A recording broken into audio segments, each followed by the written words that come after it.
Binulaga ni Senator Amy Marcos ang Senado matapos niyang ilahad sa kanyang privilege speech ang umano'y planong charter change at term extension ng ilang opisyal sa ilalim ng administrasyon ni Pangulong Bongbong Marcos Jr. Pero ikinagalit ito ng ilang senador sa minorya. Si Sheena Torno magbabalita live. Sheena, magandang gabi.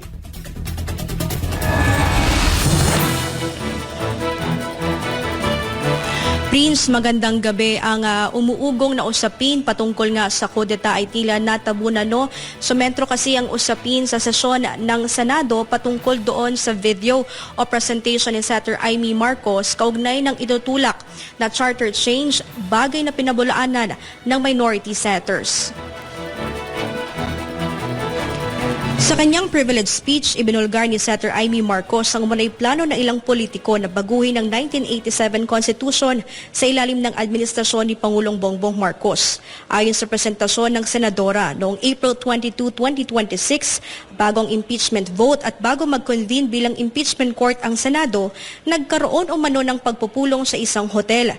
Kabilang sa dumalo sina dating Senate President Tito Soto III, House Speaker Boje D., South Cotabato Congressman Ferdinand Hernandez at dating Senate Secretary Mark Leandro Mendoza.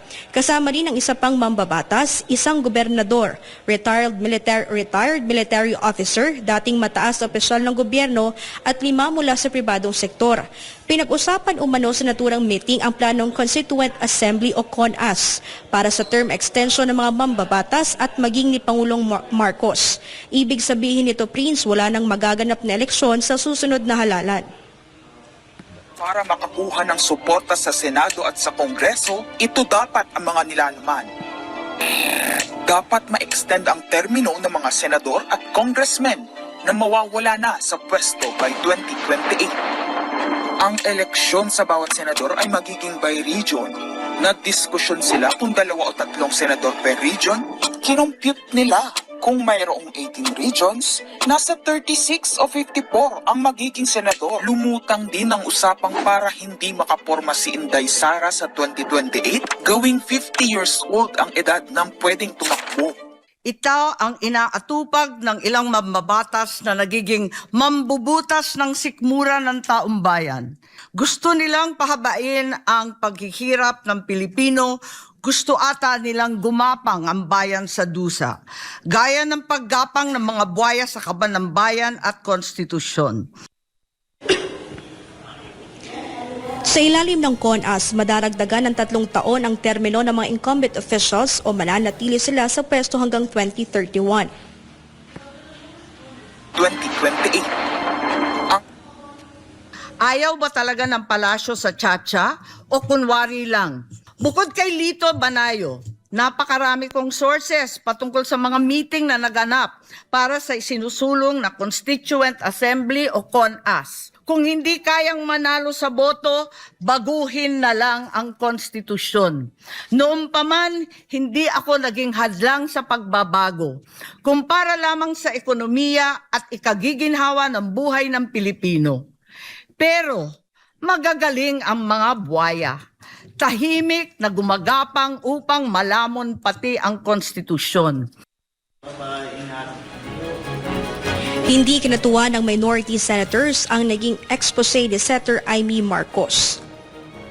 Hindi pa man tapos ang presentasyon ay makikitang galit na nilapitan ni Senator Mig Zubiri si Senator Amy. Habang nagsasalita, tinuturo rin ni Zubiri ang ilang majority senators. Tinawag pa niyang propaganda tool ang video presentation ng senadora. I just want to point out that the video that the lady senator presented was obviously opinionated, a propaganda tool, right?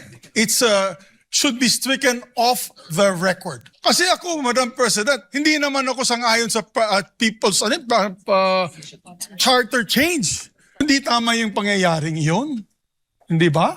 Kung galit po kayo, magsalita po siya dyan, magaling siya sa gobyerno niya, magaling siya sa kapatid niya, burahin niya kapatid niya.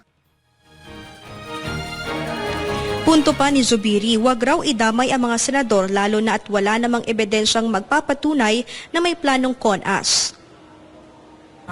Never ako kinausap ni Senate President Soto. Never ako kinausap ng mga kasamahan ko dito about charter change. Inday-badiday na ba tayo dito sa Senado? Kaya nga sinasabi, we're circus. Samantala, kinumpirma naman ni dating Senate President Tito Soto III na nagkaroon nga ng pagpupulong at napag-usapan ang CONAS. Pero ayon sa kanya, biruan lamang umano ito.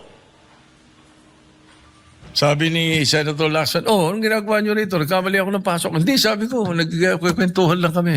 Sabi ko, at tinanong ko pa siya, ilan ba yung kwartong pinapagawa sa new Senate building? I even asked him that. Bakit? Sabi niya, why? Tukang ka ako yung mga congressmen gustong gawing regional. Gusto nilang gawing 36 ang mga senador. Sabi ko, tatanong ko kung kakasya ron. We were joking. Pinatotohanan rin ni Senator Ping Lacson na posible siyang naging source ng impormasyon ni Lito Banayo, isang political strategist sa kalaunan ay naibahagi kay Senator Amy. Pero ayon kay Senator Lacson, hindi naman seryosong usapin tungkol sa charter change. Nilinaw rin niyang walang ganitong usapin na napag-uusapan sa kanilang caucus sa minorya. Naming napag-usapan yan in as many caucuses that we held or we had in different places. Ang pinag-uusapan po lang namin, Madam President, kung paano natin isasalba yung integridad, yung dignidad, yung reputasyon ng Senado. Wala po kami ibang pag-uusapan na kaya kami magpaplano na mag-take over sa Senate leadership para sa CONAS. Never. Nagpahayag din ng kaparehong sentimiento ang iba pang senador sa minorya. Tinawag nilang fake news o hawsyaw ang presentasyon ni Senator Amy. Kabilang dito sina Senator Raffy at Erwin Tulfo, Senator Kiko Pangilinan, Senator Bam Aquino at Senator Win Gatchalian. No comment naman sa issue si Senator Lito Lapid na kasama rin sa minority senators. Hiling naman ng ilang senador na strike out o tuluyang alisin sa Senate records ang naging presentasyon ni Senator Amy Marcos. Prince, tinutulan naman ni Senator Rodante Marcoleta yung motion ni Senator Zubiri na tanggalin nga sa Senate records yung video o presentation ni Senator Amy Marcos. Sabi ni Senator Marcoleta, hindi naman offensive yung sinabi ni Senator Amy Marcos sa mga minority senators. Hinilimbawa nga ni Senator Marcoleta yung dating speech ni Senator Rizzo Hontiveros kung saan sinabi ni Senator Rizzo Hontiveros na habang nasa kapangyarihan itong si Vice President Sara Duterte, nananatiling posible at seryosong banta ang ganap na pagbabalik o impluensya sa kapangyarihan ng pamilyang Duterte sa gobyerno. Sabi ni Senator Marcoleta, bagamat opinion ito ng senadora ay maituturing pa ring offensive pero hindi nga yan tinanggal doon sa Senate records at hinalimbawa pa ni Senator Marcoleta yung pahayag ni Senator Ping Lacson kung saan inuugnay nga siya doon sa flood control scandal kahit wala namang ebidensya. Pero hindi rin ito pinatanggal doon sa Senate records. Kaya giit ni Senator Rodante Marcoleta sa minority senators ay huwag maging balat sibuyas. Prince. Maraming salamat, Sheena Torno, sa iyong live report.